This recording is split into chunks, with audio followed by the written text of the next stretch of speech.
Hey, it's Craig. I just wanted to let you know that you can listen to Canadian History X early and ad-free on Amazon Music, included with Prime. Hey everyone, Craig Baird here. Before I begin today's story, I want to take a moment to ask you to check me out on Patreon. There are several tiers with great benefits, including ad-free episodes delivered early to patrons. You can also donate directly to the show at www.canadaehx.com through Buy Me a Coffee or through e-transfer at crwbaird@gmail.com. Donations help keep the show going. I've also released my first history book, Canada's Main Street, the epic story of the Trans-Canada Highway. You can find it in most bookstores in Canada and through online retailers. You can find the links for Patreon, donating, and my book in my show notes. Okay, let's get to the show. In the bay that now carries his name, Captain Henry Hudson, his son, along with several sick men, were set adrift by his crew.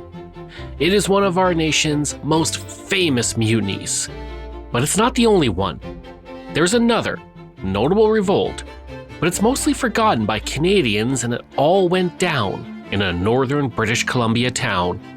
I'm Craig Baird, and this is Canadian History X. Today, we're heading back to the final years of the Second World War to open the book on the Terrace Mutiny. Surrounded by mountains, forests, and rivers, this area west of Prince George and east of Prince Rupert is famous for salmon fishing and known for its spectacular scenery. Humans have inhabited the region before Stonehenge was even constructed, as it's been home to the Kitsimkalam and Kitsilas people for 6,000 years. The first Europeans to arrive were Russian fur traders who traveled along the Skeena River and the Kitsimkalam rivers to trade. In 1865, the Union, which was a sternwheeler, was the first steamship to navigate the Skeena River to this area, and it brought with it supplies for the construction of the Collins Overland Telegraph Line. It helped connect the region to the outside world, and soon settlements began popping up along the river after Tom Thornhill became the first European settler in the area in 1892. And just 6 years later, George Little journeyed west from Ontario for the Klondike Gold Rush, and by 1910 he had settled near the Skeena River and then donated 20 hectares of his land for a town site to the Grand Trunk Pacific Railway. 1 year later, it was given the name of Terrace, and the community began to grow. It was a quiet and isolated town, but soon world events would help it make a mark in history, and for that, we have to skip ahead to the Great War. When the First World War began, so many Canadians wanted to serve that recruiters could barely keep up with the applications. Men of every walk in life, from teenagers to seniors, signed up to do their part in the trenches. First Nations people, despite having few rights in the eyes of the government, signed up in large numbers as well. This was partly because most people expected the war to be over by Christmas. No one expected it to usher in a new and violent age. And as months passed, newspapers were filled with casualty lists as families mourned their lost fathers, brothers, and sons. The Battle of the Somme, which saw 24,000 Canadians killed, wounded, or missing, led to enlistments starting to dry up. And it came at a terrible time for the Conservative Prime Minister Sir Robert Borden, because he had promised the Allied nations that Canada would continue to contribute soldiers. So how do you force people to fight? Conscription. English Canadians overwhelmingly supported conscription. Many felt a strong connection to the British Empire and wanted to serve for king and country, so to speak. It was a different story among French Canadians. In Quebec, conscription was deeply unpopular. Many French Canadians felt no connection to the British Empire nor France, and didn't want to fight a war that didn't involve them directly, and it didn't help they were also treated poorly in the Anglophone commanded battalions. Francophones were rarely promoted, let alone in command of a unit. The conscription crisis not only divided Canada, but Parliament as well. Liberals that supported mandatory military service joined the ruling Conservatives to form the Union government. Members of Parliament who opposed conscription remained loyal to Liberal leader Sir Wilfrid Laurier. And despite the risk of losing support in Quebec, Borden's government passed the Military Service Act on August 29, 1917, allowing the government to conscript men between the ages of 20 and 45 if necessary. But Borden wanted to ensure he had the support from Canadians to force conscription, so he forced an election, and to make sure he won, he put his thumb on the scale by passing the Military Voters Act and the Wartime Elections Act. The Military Voters Act gave women who had served as nurses in the military the right to vote, and while this seemed like progress towards women's suffrage, those women were far more likely to be in favor of conscription. The act also ensured all soldiers and sailors in the Canadian military could vote in the election regardless of if they were in the country or not. Again, seems good, right? But the act gave soldiers two choices: government and opposition. No party or candidate names. If a soldier didn't write in a specific candidate on the form, which most didn't, the government could put the vote in whatever riding they wanted. Votes for government were placed in ridings where Borden's party was weak, and votes for opposition were funneled to ridings where a member of Borden's government was almost guaranteed to win. It has been calculated that the government used this provision to win 14 extra seats that the opposition should have won. But it didn't stop there. The Wartime Elections Act took away the right to vote from anyone deemed to be an quote-unquote enemy alien.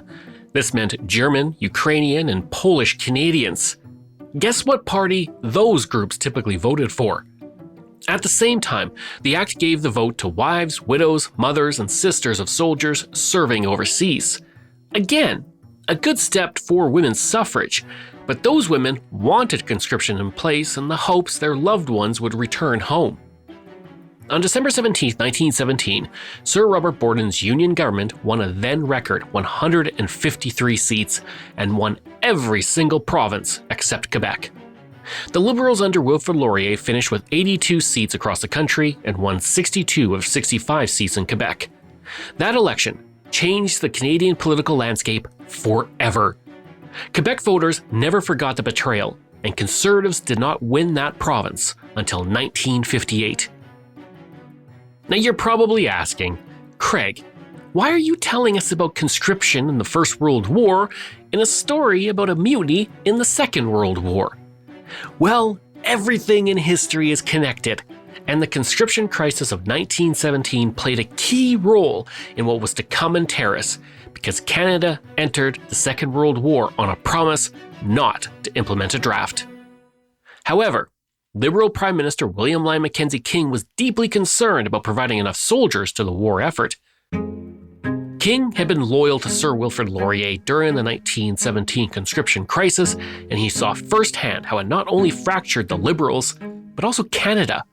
Now, under King, the Liberals had governed Canada since most of the 1920s. They lost the 1930 election, but returned to power in 1935. And King did not want to lose power over a conscription debate. His government was also concerned about an attack from Japan along the Pacific coast. And this led to Japanese Canadians being vilified. The government used the War Measures Act to force thousands from their homes and businesses and into internment camps in the interior of the province. The government then sold their homes, possessions, and businesses. The money was used in the war effort. It remains a dark stain in our history, and one that the Canadian government did not apologize for until 1988. So as his government attacked Japanese Canadians at home, he knew conscription was still a dicey issue. To appease Quebec voters, King pledged at the start of the war there would be no conscription. He actively pushed for the creation of the British Commonwealth Air Training Plan as a means for Canada to contribute to the war effort without sending large numbers of soldiers overseas. And you can learn more about that story in my episode from late 2024. Meanwhile, less than a year into the war, King government passed the National Resources Mobilization Act in June of 1940, which drafted Canadian men and women into jobs necessary for wartime production. The act also opened the door for conscription, but only for Canada's defense, and conscripts would not be deployed overseas. And most were fine with this, and about 150,000 men were drafted to bases across Canada, where they were then pressured and ridiculed by superior officers into joining active service. Eventually, 60,000 of those men served in Europe, while those who remained were mockingly called zombies. Back in the 1940s, the term meant people were neither alive nor dead, as opposed to undead humans who feast on the living. In Haitian mythology, where the term comes from, it means people lived in a void in between, just like the home defense conscripts.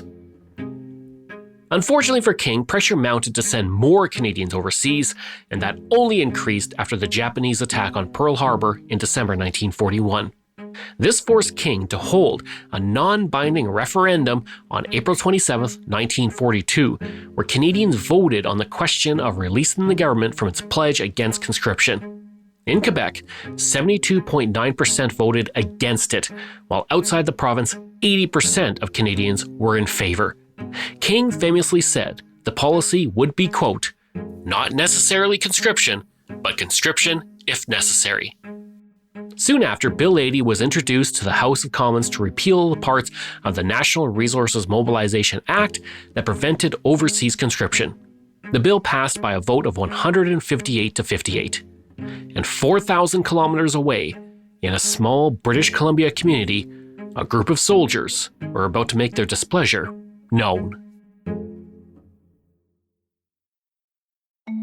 Located near the Pacific coast, Terrace was key in Canada's West Coast defense. In February 1942, the Royal Canadian Engineers began building water and sewer facilities for a training camp, and by the summer, 3,000 soldiers, mostly drafted French Canadians, called the base and Terrace home, as the community struggled to accommodate the soldiers who outnumbered the residents 6-1. That first winter was difficult. The camp infrastructure was poor and the barracks were bitterly cold. John Devereaux said of the first winter there, "We built a fire in the stove to fight off the winter cold, but unfortunately the heating air tech hadn't placed the stovepipes, which ran out the window high enough, and the wind sweeping down from the mountain blew all the smoke back into the building, making it necessary to sleep with gas masks." And while the barracks received upgrades to make the winters more manageable, little could be done to alleviate the boredom. While they were on duty, soldiers conducted drills, marched, and kept the camp facilities in working order. Terrace normally had a population of 500 people, so when they were off duty, the town was painfully dull. There were no dance halls, cinemas, or bowling alleys. Newspapers arrived days late and radio reception was poor at best. The troops called Terrace the Siberia of Canada because getting away wasn't really an option. First, soldiers had to serve for a year before they were even granted 2 weeks leave, but it took most 10 days just to get home. That meant that you had to be back at base before you even made it home, so leaving for time off was pointless. Eric Johnson, assistant curator of the Terrace Heritage Park Museum, says that the environment was one ripe for anger. Many men who had been sent to Terrace were sent there as punishment for refusing to volunteer for active service. There was high officer turnover, high command turnover, and poor organization resulting from that. So overall, it was an environment of kind of low morale, defeatism, and that wasn't helped by Terrace's location. Geographically, it was pretty isolated. A lot of these men were from the eastern provinces, and living in the mountains in the weather here was, mentally challenging for a lot of people. Nothing to do, little contact with the outside world, including loved ones. It was a recipe for revolt, and that's even before the government voted for overseas conscription. It's November 23rd, 1944. In Ottawa, Prime Minister William Lyon Mackenzie King sits down in front of a CBC microphone. Across the country, Canadians listened on radios in homes, businesses, and on trains. In Terrace, the temperature was a pleasant 3 degrees Celsius, and just over a centimeter of snow had fallen as the Prime Minister announced that 16,000 men, originally drafted to serve in Canada, would be put into overseas duty. Eric Johnson says that in barracks and the mess hall, the soldiers began to talk amongst themselves. That news spread quickly among the men in Terrace, and by the end of the day, every military camp was discussing it. The 3,000 men in Terrace would be immediately impacted by the news, and many feared being sent overseas. They were part of the home defense, and now the government had betrayed them by forcing them to fight in a war they didn't want to be a part of. The situation was made worse by the fact that many of the camp's senior commanders were in Vancouver at a conference. And that night, as soldiers worried about their futures, Someone broke into the magazine storage and stole 50,000 rounds of .303 ammunition and thousands of pistol rounds. The next morning, it seemed as business as usual. Soldiers began to march and went about their duties. But a dark cloud hung over the camp, and by the afternoon, things had changed. The Fusiliers du Général refused to go on parade. A minor offense, but it was only going to get worse. That night, a hockey game between the Air Force and Army teams took place, and these games could be rough at the best of times, but that night it was especially bad. Eric Johnson says that an Army player was hit hard by an Air Force player, and bottles rained down from the crowd, and men were sent in. Some of the officers that still remained in the town were sent in order to get them out of their huts and onto duty, but they were simply ignored. Anger had set in amongst the men, and officers began to feel unsafe. Amid the escalating tension, a few mutineers visited barracks to convince others to join their cause and threaten those who wouldn't support them. Soon, 1,500 men marched through Terrace shouting "Down with conscription" and "Zombies strike back." One resident, Ed Kenny, said, "They went by our post office, and then we heard from people more or less that there was a mutiny on. They would go into restaurants fully equipped, fully armed. They had rifles too. They went into restaurants in groups. There wasn't too much noise, more grumbling than shouting. If someone shouted at them, they shouted back." Lieutenant Colonel W.B. Hendry asked Judge Robinson, the chief magistrate for Terrace, to close the beer parlors and liquor stores to prevent fueling chances of violence. And 2 boxcars full of ammunition and alcohol were also removed, and no telegrams were allowed to be sent out. In one of his smartest moves, he ordered his senior officers to avoid escalating violence, and if anyone was going to fire their weapon, he said it was going to be him. He didn't want any itchy trigger fingers.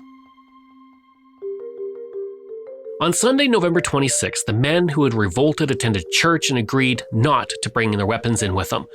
That afternoon, the leaders met with camp officials to present their demands, which included letting the government and the public know they were not in favor of conscription. They also wanted to go home to Quebec. If the demands were not agreed to, they would continue their revolt, which was starting to spread. A sergeant had assigned a private to do a routine task which he refused to do. He was immediately arrested, and as he was being taken to the guardroom, he was rescued by fellow mutineers. The men in the revolt were given the offer of being stationed in Quebec, but they refused, and they stated it was worthless unless they were also safe from conscription. At 11 p.m. that night, an order from Major General George Perks, the general officer commanding in chief Pacific Command, was posted. It stated that the Fusiliers were to immediately begin to obey instructions and orders given by officers and NCOs. They could keep their weapons, but not the ammunition, and training and parades were to be resumed immediately. In addition, the Fusiliers would be transferred to Valcartier Camp in Quebec. The order did nothing to alleviate the tension and end the mutiny. The next day, the soldiers again refused to go on parade, and Perks sent a message from Vancouver. He stated the men were to give up their arms immediately and prepare for transfer to Quebec. He also ordered a pay freeze. Eric Johnson says the situation was very tense and in danger of getting worse. And that morning, a small group of men from the Prince Albert Volunteers, who appeared to have been intimidated into striking, attempted to leave the camp. Word got out, and a large group of protesters rushed to the scene to try and stop them from escaping the town. They missed the first truck, but the second 2 were held at gunpoint, with the strikers threatening to shoot anyone who tried to escape. Another parade of about 700 men occurred, and later on in the day, the first of the officers from the conference in Vancouver, the higher-ranking officers, started to return. That afternoon, Lieutenant Colonel P.H. Leheureux, the commanding officer of the Fusiliers, who had been in Vancouver, arrived in Terrace and was briefed. He spoke to the Fusiliers, who were now joined by members of the Prince Edward Island Highlanders and the Prince Albert Volunteers. He appealed to them in French and English. There was a concern in the Air Force that they would also be attacked. One pilot, Ed McFadden, was the only one trained to operate a machine gun, and he was sent out to a nest near the airbase and told to keep watch. Eric Johnson said that as McFadden sat there, he saw 20 men coming up the road. He got on the radio to his officer and said, "Here they come." And the officer replied, "Well, what are you going to do when they come over that edge, Ed?" And Ed says, "I don't know." The officer replies, "Are you going to shoot them?" And Ed says, I don't want to shoot them. They're Canadian boys. So the officer says, well, they're going to shoot you, so you better make up your mind.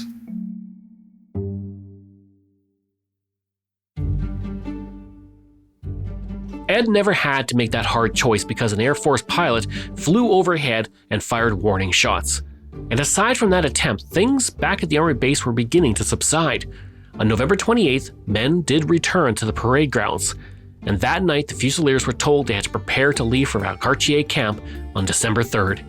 Soon, cooler heads prevailed as the men in the revolt weighed whether it was better to possibly go to Europe or to face a certain court-martial and prison sentence. For many, the choice was clear. By the next morning, nearly every soldier was at the morning's parade. Eric Johnson said the only group holding out were the Prince Edward Island Highlanders.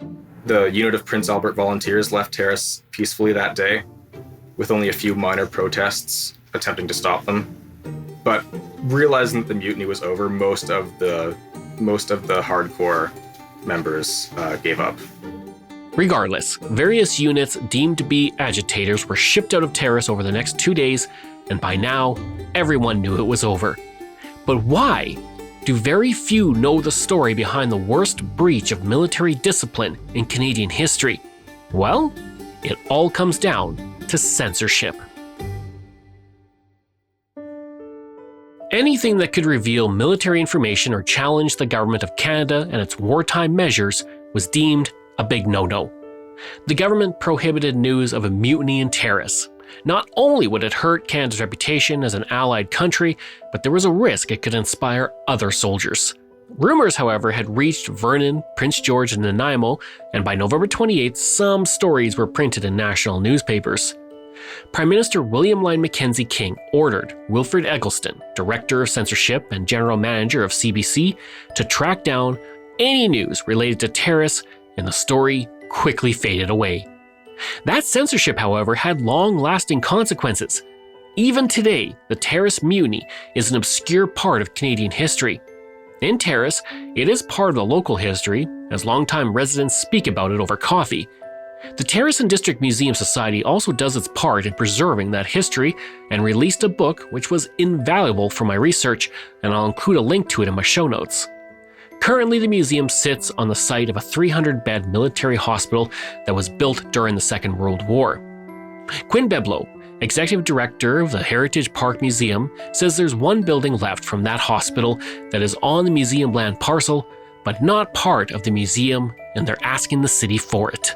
It's a hope for us that they will decide to keep it because of the significant history and potentially allow us to rehabilitate it and have it as part of our museum to display World War II history.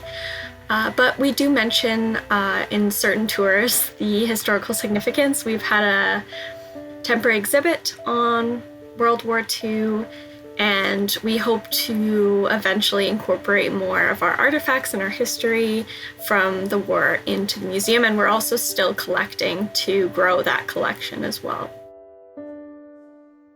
But what happened to the soldiers who refused to follow orders in Terrace?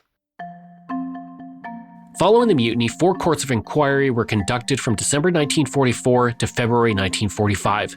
A total of 89 Fusiliers were charged, but by January 15, 1945, 68 had gone AWOL.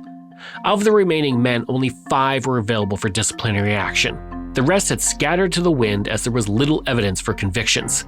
Of the 5 who could be disciplined, 1 had no witnesses to his actions available to testify, and the other 4 were ordered to Canadian military headquarters for punishment. None faced prison time.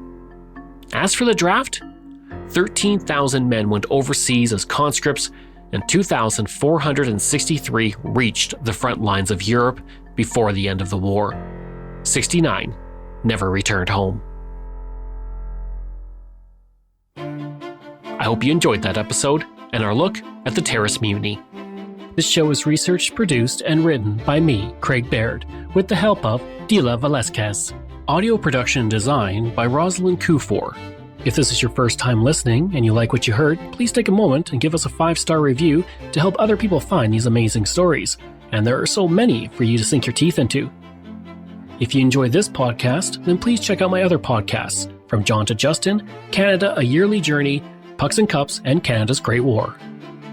We love hearing from you, so if you have a show topic you want me to cover, email me at craig@canadaehx.com or stop by my website and social media. I'll include all of those in my show notes.